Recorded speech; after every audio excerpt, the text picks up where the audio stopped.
So ito guys, gusto ko lang pong mag-react dito sa bagong balita mula po kay Irene Khan, UN Special Rapporteur. Okay?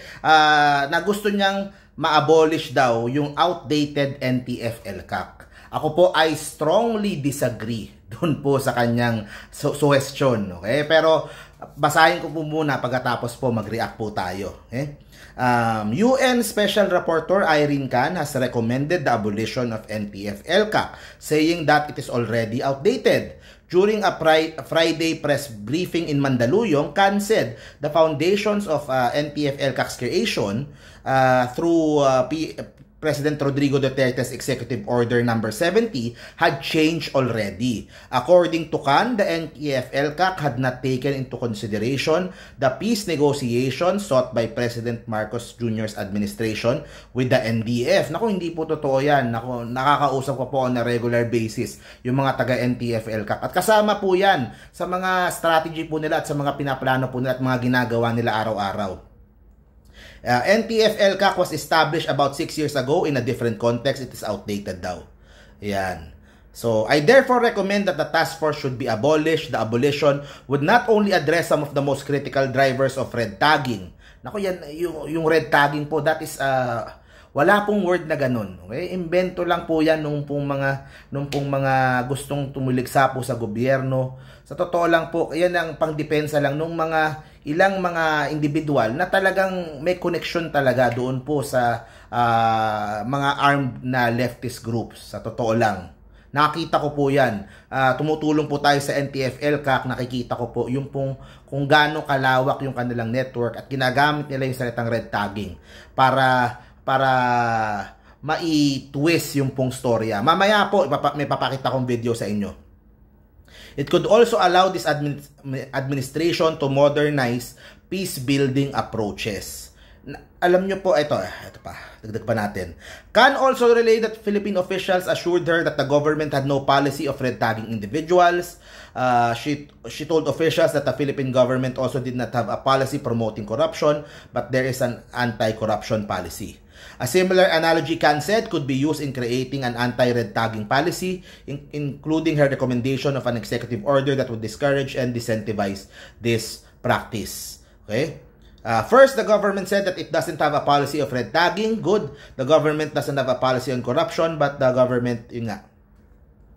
I will call on the government to adopt a policy on fighting red tagging. Ayan, paulit-ulit ako. Pero, ayan, ito, sa akin lang I will strongly disagree.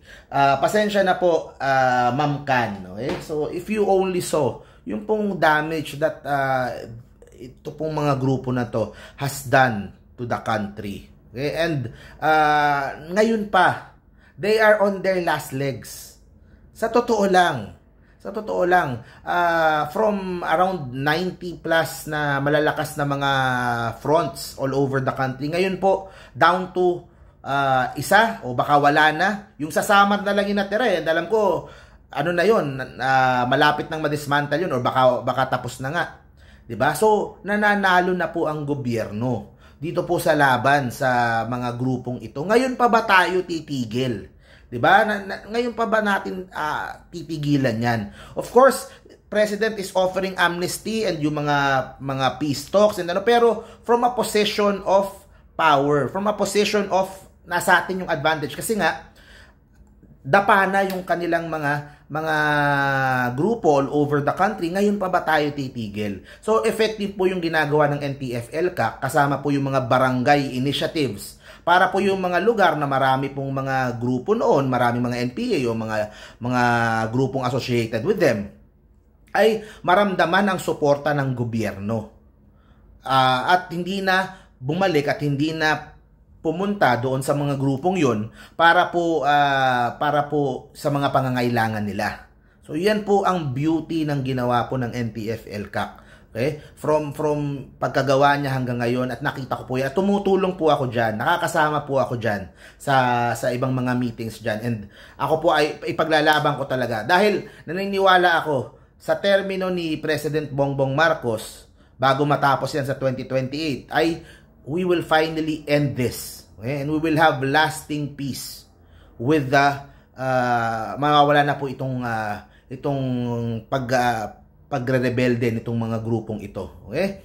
At they could be part na pwede silang sumama sa in helping to develop this country to have a brighter future. Okay? So iwan kayo guys with a video mula kay Yusek Malaya kung saan he talks about itong issue na to, about sa yung red tagging na hindi naman talaga, wala naman talagang word na ganun, ginagamit lang talaga nung pong mga grupo na associated doon sa mga kaliwang rebelde. Okay, so pakinggan po natin si Yusek Malaya as he explains yung pong punto na yan. Okay, so thank you very much guys. See you po sa next video po natin.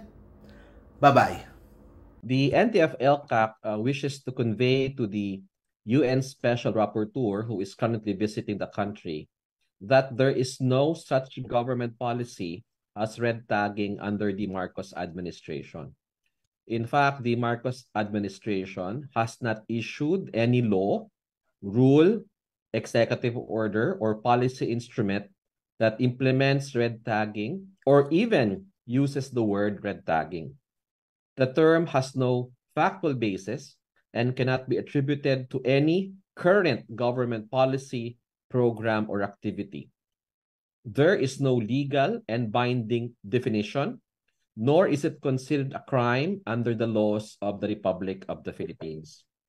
We wish to take this opportunity to convey to the UN Special Rapporteur Irene Khan that no less than the Supreme Court had the opportunity to rule on this matter. In the case of Zarate versus Aquino, the Supreme Court of the Philippines dismissed several petitions for writ of amparo and habeas data and ruled that the mere labeling of a group as a communist front organization is not, and I repeat, not an actual threat to one's right to life, liberty, or security. The Supreme Court also ruled that the mere filing of legal suits or cases against persons suspected of being a member of a communist front organization is also not an actual threat to one's right to life, liberty, or security. So sa madaling salita po, ang ating mga hukuman na at no less than yung ating kataas-taasang hukuman ang nagsabi na ang red tagging ay hindi krimen, hindi po ito threat to one's life, liberty, and security, and is therefore part of the democratic process. Kasi lagi nilang sinasabi, pag kayo daw ay mare-red tag, ibig daw pong sabihin nito ay malalagay sa alanganin ang kanilang buhay. Ngunit sa napaka-importanting desisyon po ng ating kataas-taasang hukuman, ito po ay hindi nabigyan ng katotohanan, no? Therefore, assuming without conceding that red tagging is government policy, it is not a threat as the Supreme Court clearly enunciated. It is part of the democratic process, part of the freedom of expression that every Filipino can exercise under his rights under the Constitution. Ngayon, kung meron pong mga tao na aggrieved o kaya naman ay nagrereklamo na sila ay nare-red tag di umano, no? Ng kung sino man, no?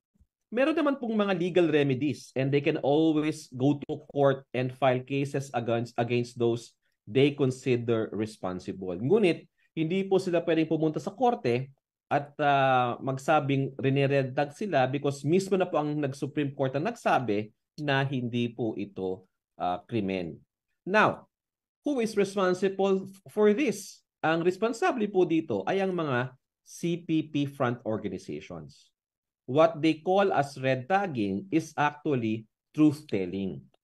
And every Filipino has the duty to expose who the CPP, NDF, NPA members are and who are their front organizations in order to protect the rights of the general public, the Filipino children and their families, the indigenous peoples and their communities to the veiled lies, deception, and exploitation of the CPGs.